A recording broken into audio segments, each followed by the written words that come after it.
Good day. My name's Enrique Alvarez, and welcome everyone to another episode of Logistics with Purpose. We have an amazing guest today. How are you doing today, Maureen? Good. How are you? Happy New I'm Year. doing fantastic. Happy New Year to everyone out there, and Happy New Year to our guest as well, Amanda Baldwin, CEO at Supergoop. Amanda, thank you for joining us. It's going to be a very exciting interview, and thank you so much. How you been? Happy New Year. Drinking from a fire hose and the true entrepreneurial dream. Came back at a nice, very restful break and back in it. So Well, wishing you and your family and your team the best this year. I mean, I know that there's big plans at Supergoop and there's big plans at your career as well. So we'll talk a little bit more about that in a second. But first of all, and I guess before we jump into your career and some of your accomplishments, could you tell us a little bit more about yourself? Where did you grow up? What was your childhood like?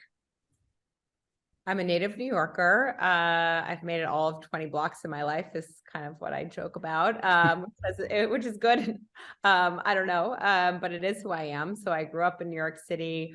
I've always, probably one of my earliest childhood memories as it relates to our conversation today is really, I remember when the Gap became popular and kind of wondering and wandering by the store and wondering why is the Gap all of a sudden popular and what is it about the product and the brand. And the first job I ever wanted was to design store windows. So I'm old enough to have grown up in a world without digital, without the internet, and without cell phones. So that was the first job that I wanted. But I think that was the first signal that I love brand, that I love marketing, that I love merchandising, that I love product.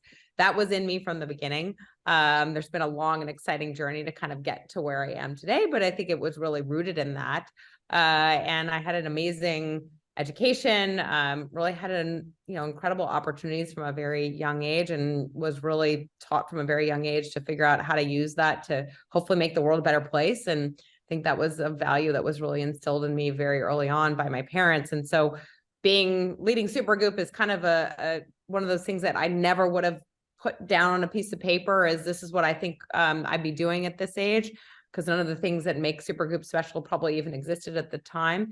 But it all kind of makes sense. I think that's the sort of amazing thing about a career journey. And I always say, like, think about what it was that you loved to do when you were 8 or 9 years old before people told you what you should do or what, and you just kind of went with your instincts. And I have an 8-year-old son, so I'm watching very interestingly and sort of saying like, oh, wow, this is what I actually have told people is what is he curious about now? So That's always very interesting, right? And you probably never really end up doing what you imagine doing it at 8, but especially in this world with technology growing the way it's growing, I'm sure that a lot of things have changed and will change for your son and our kids as well. When they grow up, they'll probably be something completely different and exciting for sure.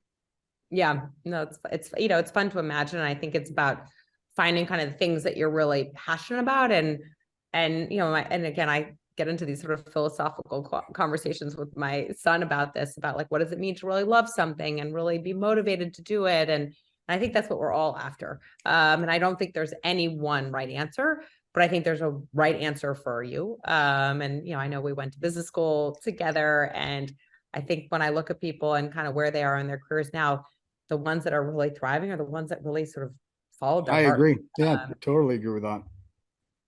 Kind of on those lines, Amanda, is there a story or an experience you had from your childhood that helped kind of shape who you are now? And especially as we're talking about watching our own kids and the experiences they're having, maybe there's one that you always tell your son or your husband that you might want to share with us about how you grew up and maybe what shaped some of your decisions later. I mean, there's certainly the story that I was sharing about kind of watching brands and why were they successful and being very curious about that, which led me to write my 10th grade history paper about different fashion over time and how it was sort of an indicator of social culture. And so somewhere along the lines that was falling into place. I think the other thing that, again, I didn't realize at the time, but I think was really impactful on me is I was a gymnast growing up. And so, nowhere close, a lot of times you say that and people like picture Simone Biles. I'm like, no, that's like picturing somebody, if you're an average high school basketball player, you don't think like, oh, Michael Jordan, right? So but I did spend a lot of time upside down as a young kid. And that really shaped me a lot. And I think it shaped me a lot as a CEO, because, I always kind of give people the analogy of, I've spent a lot of time on 4-inch wide balance beam, 4 feet off the floor, trying to figure out how to stay on it. And the level of kind of focus and ability to kind of block out the noise and stay very focused on what lies ahead and what the task is ahead was really important. And the other thing that I really learned from that is they teach you how to fall in gymnastics. Like, falling is a part of the process, and you cannot learn a new trick if you don't fall. Like, it's just impossible. And so falling is something that I practiced a lot growing up. And so I got really comfortable with the idea that you don't learn anything if you're not pushing a little bit outside of your comfort zone. And gymnastics is just a funny sport because it's so literal in the way that unfolds. So I've fallen in front of a lot of people, smacked my face, and had to get back up and finish. And I think it wasn't like you saw falling as failure. You just saw it as one, as part of the process.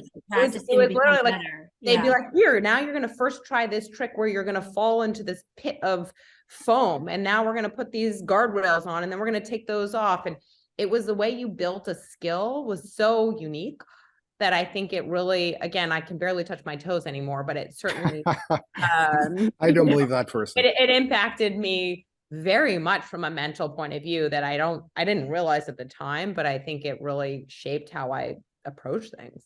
It's not only a great analogy, but like a really good life, I guess, lesson to learn, right? I mean, we're all going to fall, and you clearly learn how to fall and then stand up and keep going, and don't be afraid of, I guess, the pain that comes with falling. So no, that's incredibly powerful right off the bat. So could you tell us maybe also during your childhood, like someone that kind of inspired you as you were growing up, someone that kind of started guiding you, inspired you, some mentor, someone that kind of helped you kind of grow up to the person you've become?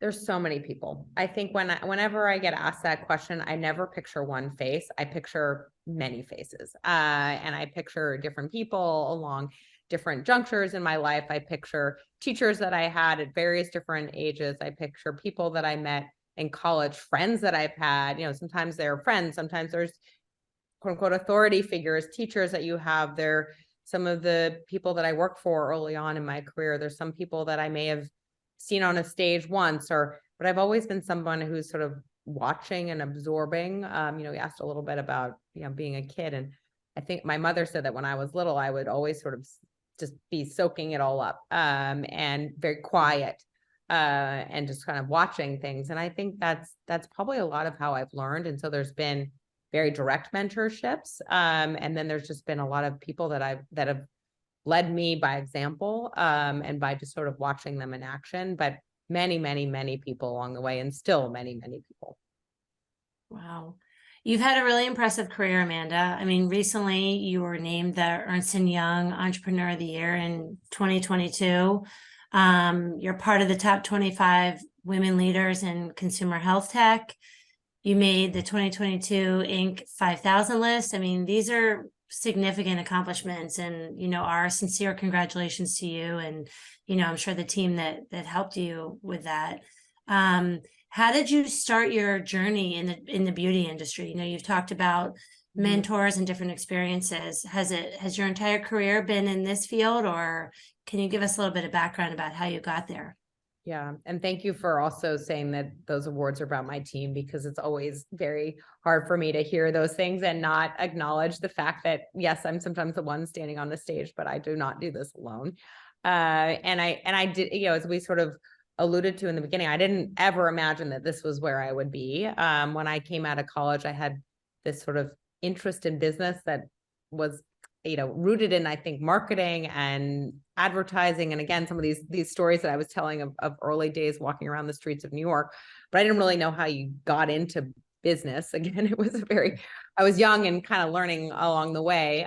So I ended up working on Wall Street because I had a liberal arts background, and the banks came and recruited out of undergrad, and they were very willing to take someone like me who had never opened an Excel spreadsheet before and was asked in an interview, what's a P&L, a balance sheet, and a cash flow. And I could explain the first two, but the last one I really was not sure about. And that was okay.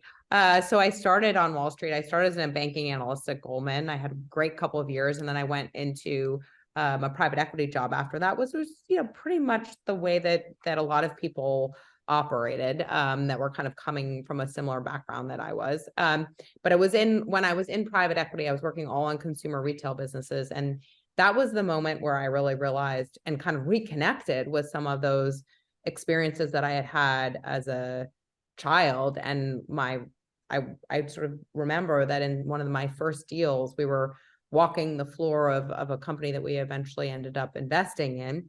And it was my job to be in the office of the CFO and help him build the model of this M&A transaction that we were doing. And I loved him. And this guy went on to be the CEO of the company, and we still are in touch. But what I really wanted to be was with the head of design. And like when we walk, I remember sort of being like, wait, can I stay here? And that told me something, right? That I still love a good spreadsheet. And I'm super analytical, but there was a piece of me that really wanted to be in the business, that wanted to be in the creative aspects of the business, that really all of a sudden that spark kind of lit for me again about, I love aesthetics, design. We were talking a little bit about my yellow lamps and the Supergoop brand, and all that stuff is very creative, and it wasn't really part of my job description. And so that set me off on this, okay, I'm going to see if I can make a career pivot and apply to business school. And if I can get into an organization, work in a company, I'll be a better investor for it. I won't close that door, because and there was actually somebody on the investing team at Apex where I was at the time who had been an ex-CEO. And I was like, oh, well, he really understands these businesses because he's been in them before. Right. And I really admired that. So that kind of led to the pivot into going back to school, going to Wharton, writing an essay about how I wanted to run a beauty company one day. The why beauty was also a whole big process that was rooted in looking at a lot of different categories over the course of the time that I was in Apex. I was looking at all these different consumer businesses and realizing that beauty is a great business. It's super creative, but it's also super analytical. And this was where these two worlds could collide for me. So that was kind of how I ended up in the beauty industry. And when I started off, it was the world of the big brands and department stores and magazine ads. And that was really kind of the moment in which I graduated into and had an amazing set of experiences at Lauder and then LVMH in that kind of world. And still draw on those experiences, still very much admire those organizations, and then watch the world going digital, indie brands kind of coming onto the fore, the rise of social media, the rise of influencers, all these things really changed. The rise of Sephora changed how the whole businesses really operated. And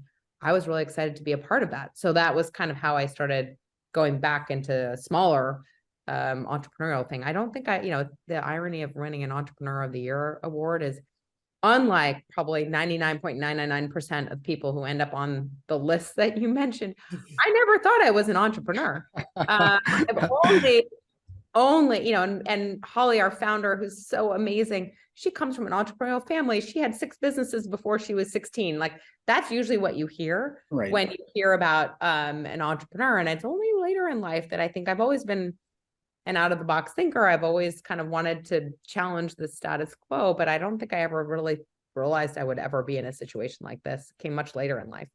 Well, it sounds. Sorry. No, you go ahead, Maureen.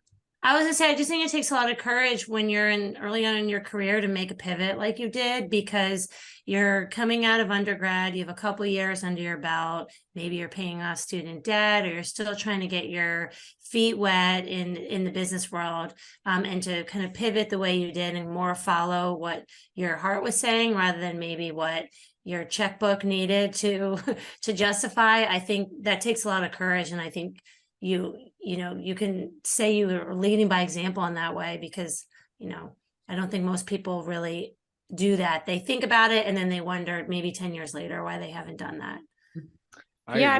I think I have this phrase that says follow your heart, it never lies. I really believe it. I've always tried to really think about that. And I kind of believe in gut and instinct and a feeling, and just kind of, even as scary as it is, to just kind of let that unfold. It's how I chose to come to Supergoop. Like, this was not probably the analytical decision, was, to join a small company at, several $1 million in sales and under 10 people when I was, pretty senior at a big private equity firm, and kind of had everything worked out for myself. Right. But I believed in what Supergoop is and our mission to change the way the world thinks about sunscreen. And I saw the big idea and the sort of magical thing that Holly had already created. And yeah, that was a gut one too, which I don't think, again, people are like, how on earth did you do that? I'm like, I don't know. Right. It didn't so crazy at the time. But now looking back on it, maybe it was. So again, I sort of learned that I have this in me that I probably never even recognized before. Which is clearly traits of a good entrepreneur, right? I mean, you've been from gymnast to banking to private equity to B school, trying to change to running Supergoop, which is, and you've said this many times before, and you mentioned it earlier today with us, and you've said it on your interviews. And so let me just quote, you said, you love brands and how they tell stories, create worlds, and inspire our imaginations. What part, because I know that you love them and I know that they attract you. Can you tell where that kind of attraction, that kind of like personal connection you have with this storytelling side of things comes from, or it's just the way you are? It's a good question. I think it's a combination of, I love art and design, but I have no skills in it. So I like it. The road not taken for me was to be an Right. art history major, to get a PhD, to work at a museum, to work in an art gallery. That's the road for me not taken. And I haven't totally given up that I won't take it at some point. So we'll No, see. you definitely should. I mean, do you But paint or sing or dance? no, What's your I have no area? skills. So it's Nothing. gonna come at it from, I think, and I think what I discovered along the way is that I love creativity and I'm very visually driven. And so when I look at something, I can sort of somehow assess if it's visually appealing. And I think humans are sort of driven by that. And there's something in brands that is about what I see and what I react to emotionally. And that's really what a brand is. And then that's your first impression of it.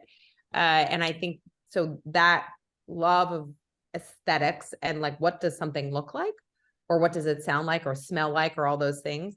And then I am fascinated by human psychology and why are we the way that we are, and the broadest sense. And I'm not a scientist. So I probably don't come at it. I come at it from a more theoretical way.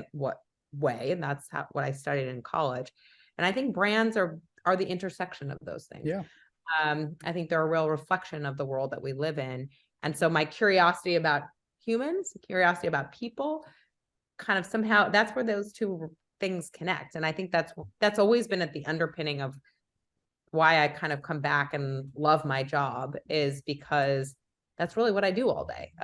Is I think about how to build a brand, and I think a lot about people, and learning about how to be a better leader and how to do that, how to talk to consumers, how to talk to our partners that are internal, external, all of that. Like, there's a lot in what I do that it's just about that. Right.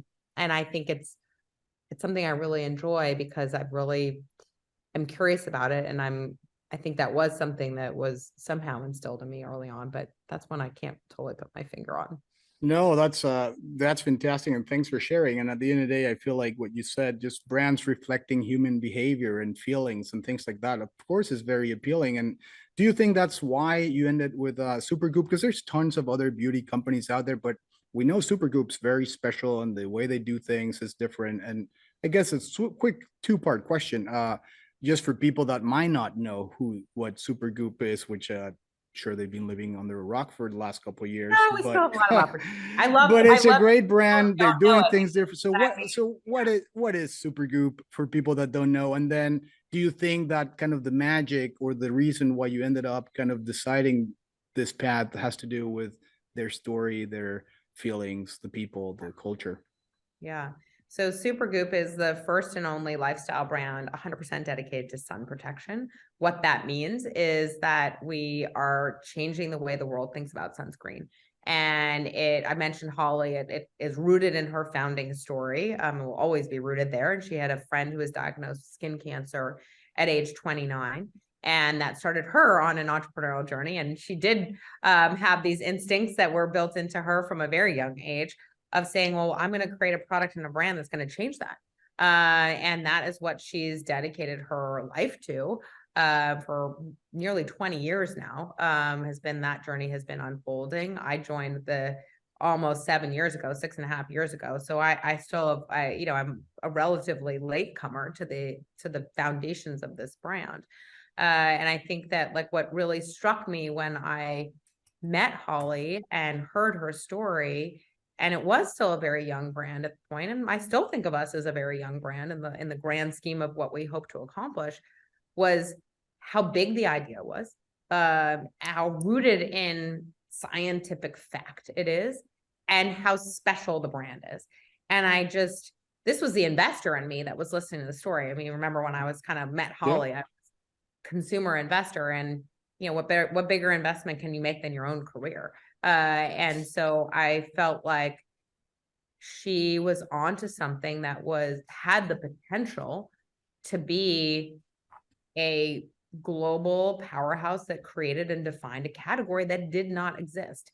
And I was really sort of inspired by that and excited about that. And I knew that what we were trying to do was not just, the mission of the company began with the eradication, and still is about the eradication of skin cancer, right? So this is founded in something that really is about a mission and making the world a better place.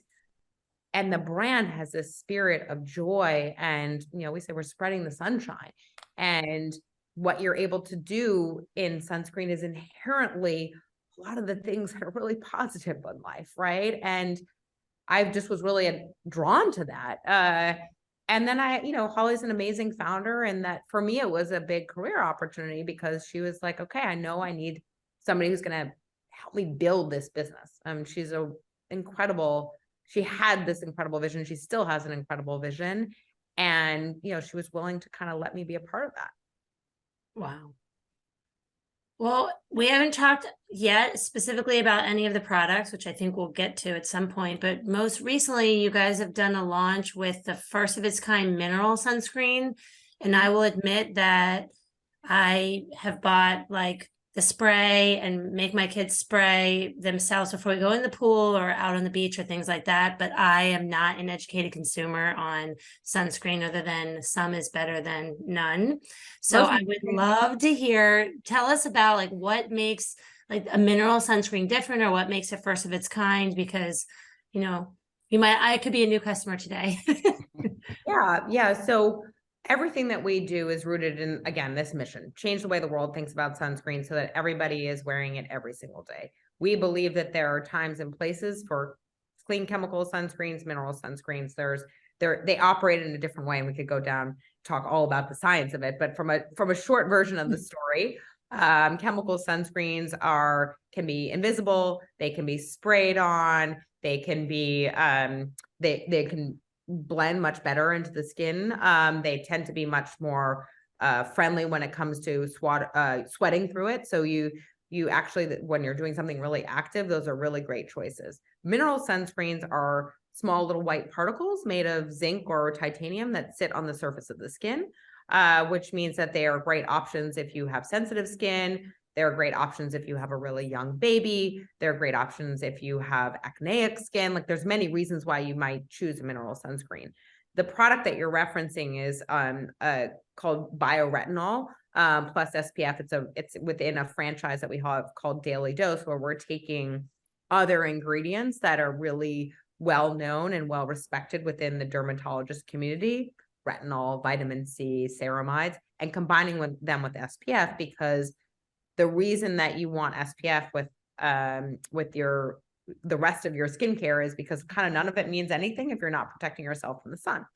So retinol is probably, retinol and SPF forever is like the two things that a dermatologist will tell you, like, if you just do that, you're probably good. But retinols make you highly sensitive to the sun. And so they're never used during the day.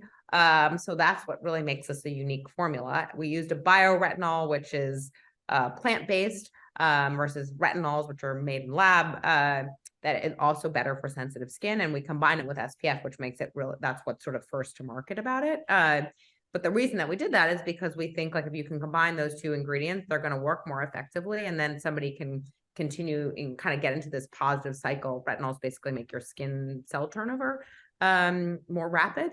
And so you can kind of get into this positive cycle of taking care of your skin.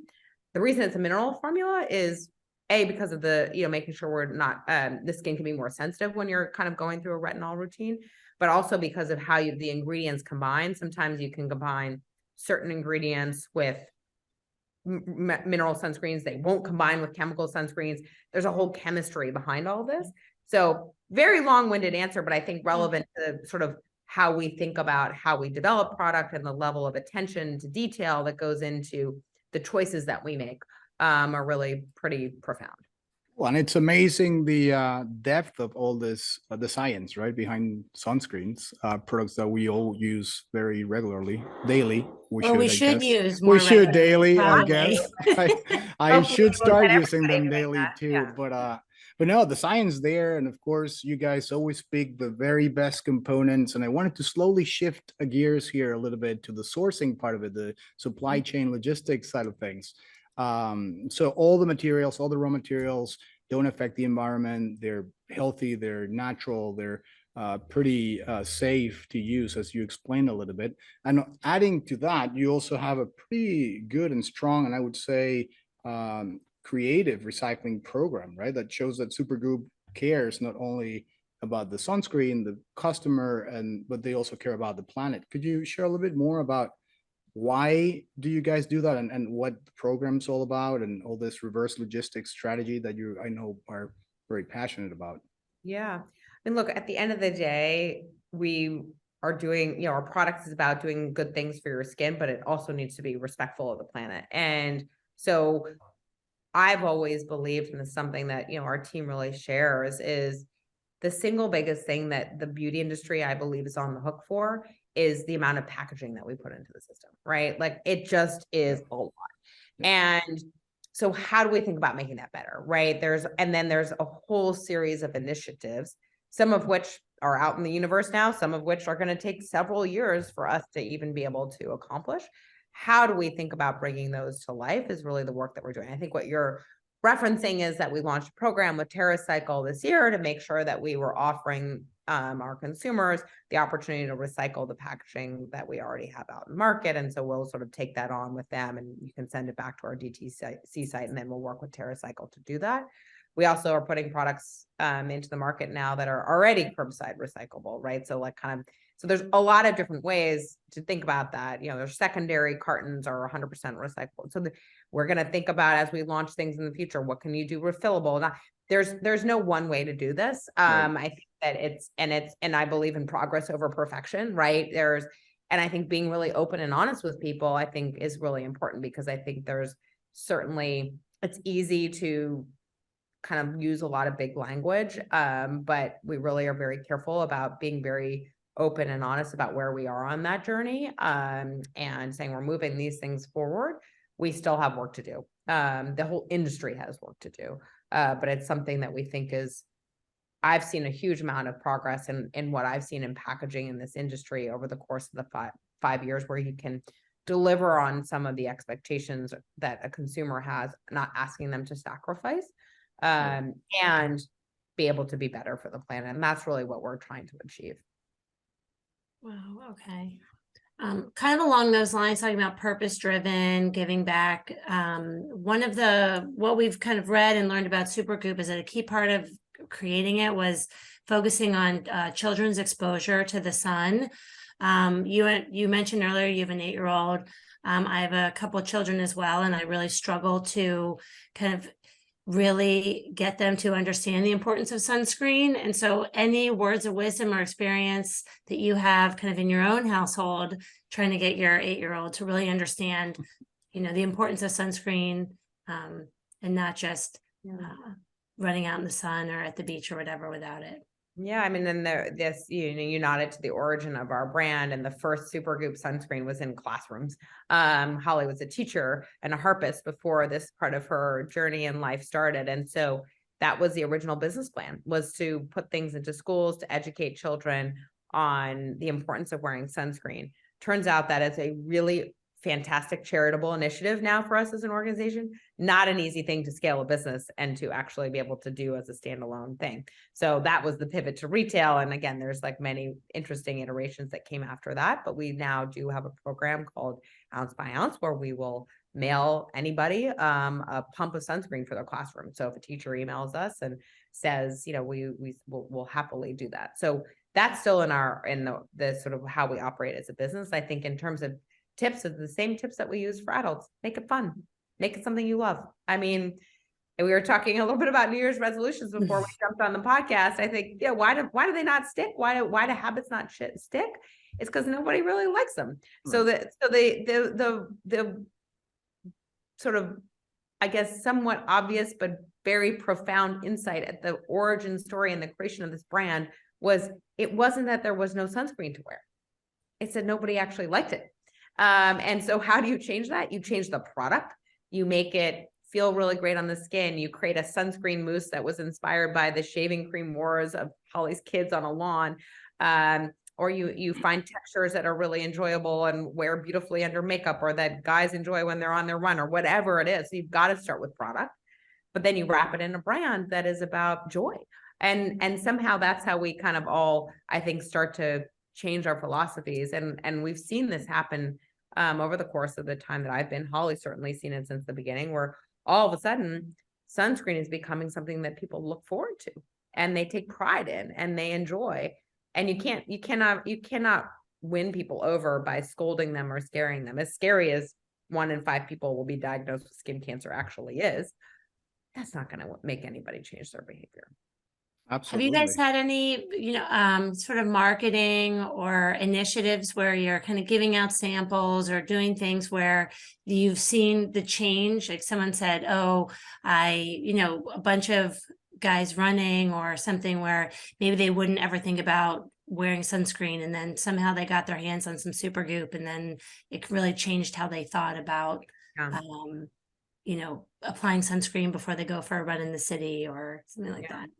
All the time. We hear it from consumers all the time, whether it's in, they write to us or we hear it or they tell us directly, or Holly's spotted somewhere in her wear sunscreen t-shirt.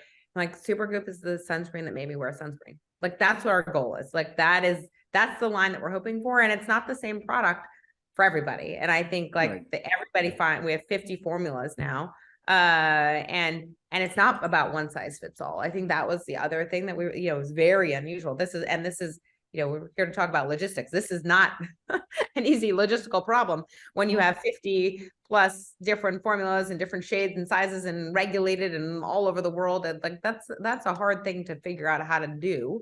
And I think that's probably a really important part of how we change behavior as well. Is not everybody's going to fall in love with the same thing. Right. Yeah. Well, tons of different SKUs as well, which kind of complicate the supply chain of your product for sure, as you said. But I think at the end of the day, you're committed to your cause and your purpose, and it's paying off. And you guys are very successful. I'm sure that you guys will continue to grow. You briefly mentioned a little bit about the program that you have, Ounce by Ounce, and it's just donating SPF to schools and communities across America.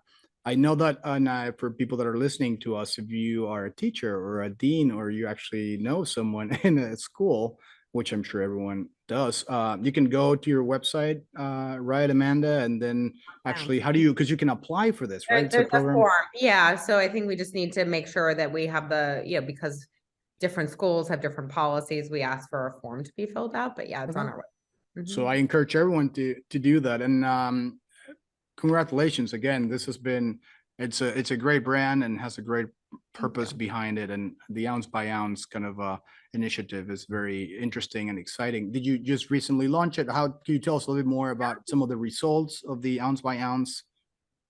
Yeah, I mean, we've donated thousands of pumps. I wish it were bigger. I think we could do more. So we need everyone's help in doing that. And it was actually, it's a fun story. The idea was hatched before I actually even started the job.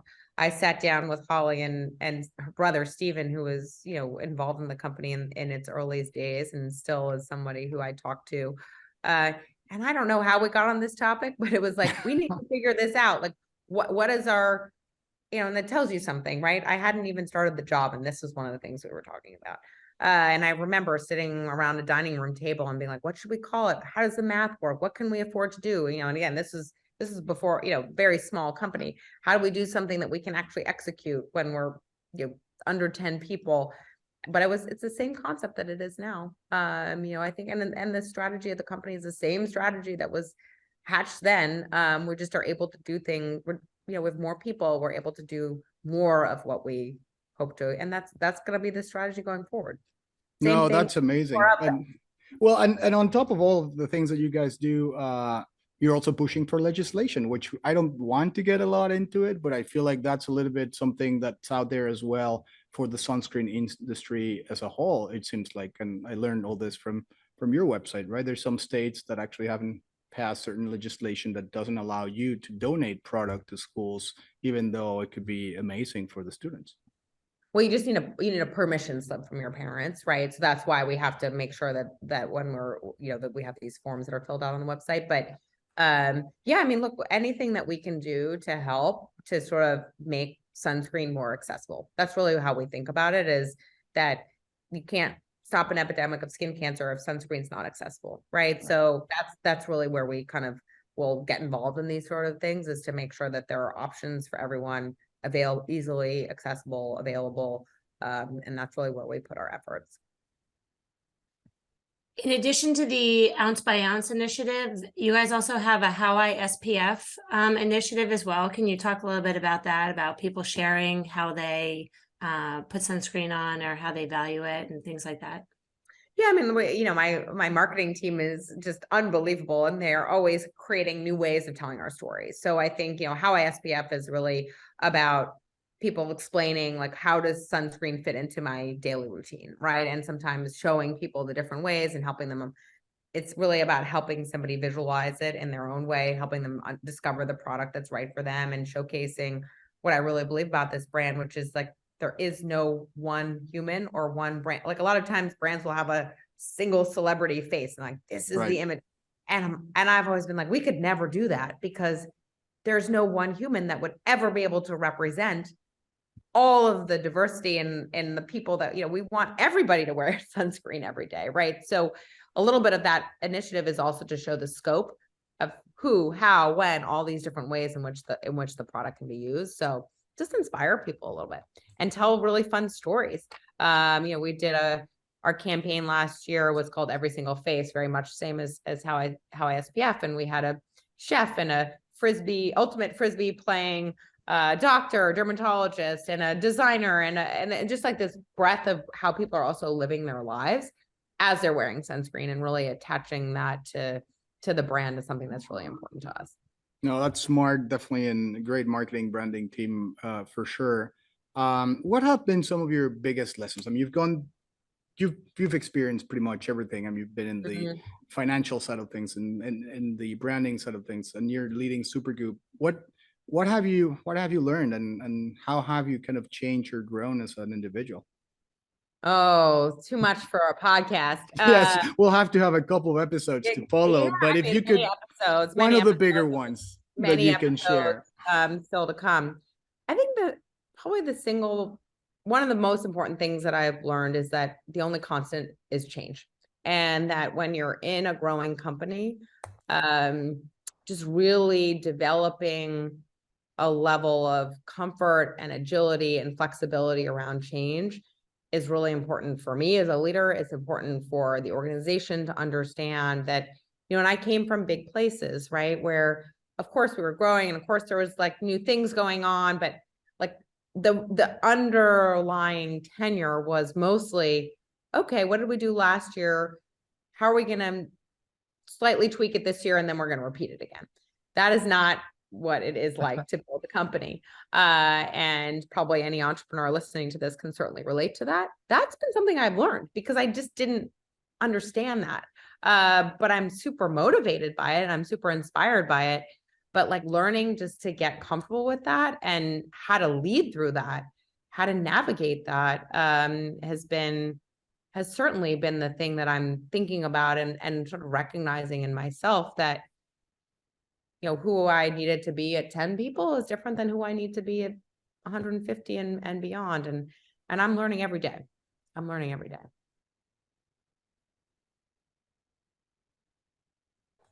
Oh, Sorry, I had put it on mute. You're a CEO, Amanda. You have an impressive, work history. You have your MBA. You are a mom. Tell me about your volunteer experiences, because it seems like you dedicate a lot of time to volunteering as well. And kind of along with that, how do you find time? But also, how does that impact some of your decisions or perspective, when you come to work and put on your CEO hat? Yeah. It's funny. My husband asks me that sometimes too. He's like, how do you find time? I'm like, because I have to find time. And again, this gets back to sort of how I was raised, how I was taught when I was in the school that I went to for 13 years was with the opportunities that I have comes the responsibility to do something with them. Like, and that's just like a non-negotiable for me. Right. So if I have to find the 25th hour in the day to do it, then I'll find it. Personally, I'm very passionate about early childhood education.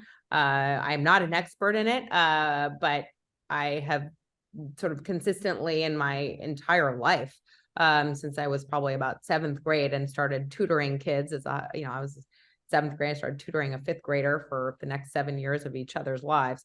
I've always said, like, how can I help in that way? Because, and maybe that's, somewhat tied to even how Supergoop thinks. Like, if you kind of can help someone at an early point in their lives, maybe you can change the trajectory of what comes from there. And so that's kind of how I got involved in KIP, which is a charter school network. And I sit on that board. And that's probably my single biggest volunteer commitment. And then I've gotten involved in various different business capacities and kind of work with different organizations. And I also really believe that the schools that put me in the position to be able to do what I do now, if I can give back to them.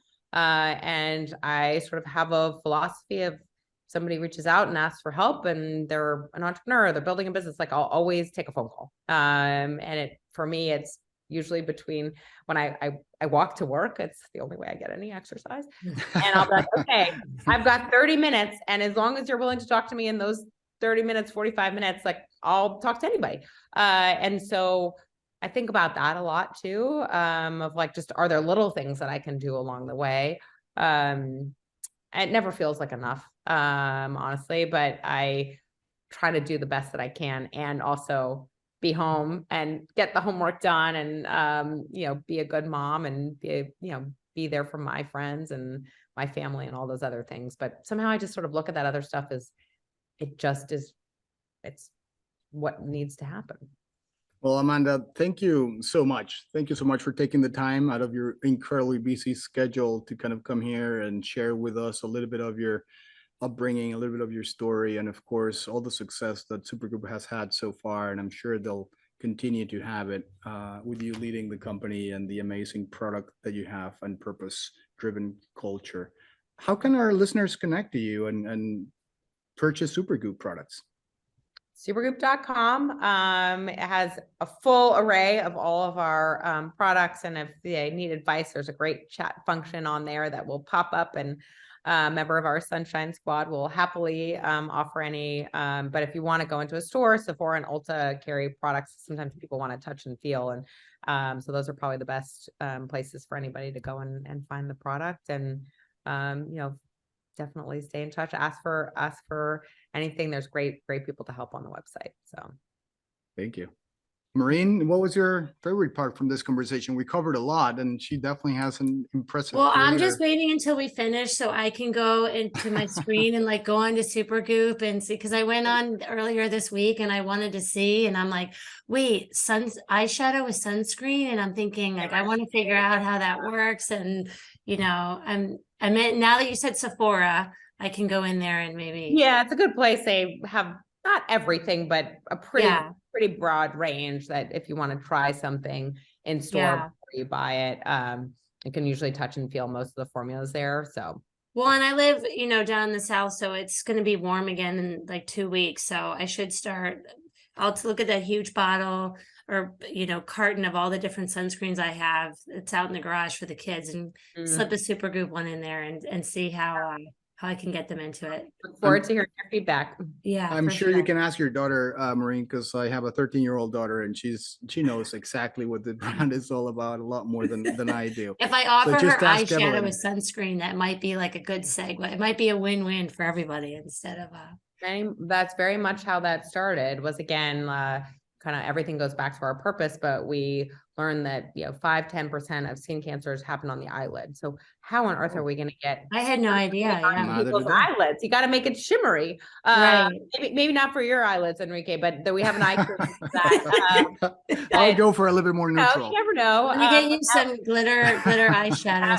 I might start using it. That was the inspiration. We do have an eye cream called Bright Eyed, but again, it's sort of like these are places on people's skin. They're, Brilliant. it is not about bikinis in the beach. Like that's Brilliant. not why we have a skin cancer epidemic. That's not why 90% of the signs of aging come from the sun. It's daily incidental exposure to and from your car, as I'm walking to work, even the light coming through the windows. That's actually the stuff that we should all be thinking about. And that's why this is a 365-day a year. It's why it says every single day on all of our cartons, because that's really what we're trying to inspire. Well, thank you. Thank you so much once again. Amazing advice for everyone out there. Thank you. Thank you everyone else for listening to our episode. And if you enjoy and like episodes and interviews like the one that we just had with Amanda, please subscribe. Thank you everyone. And I'll see you on the next episode of Logistics with Purpose.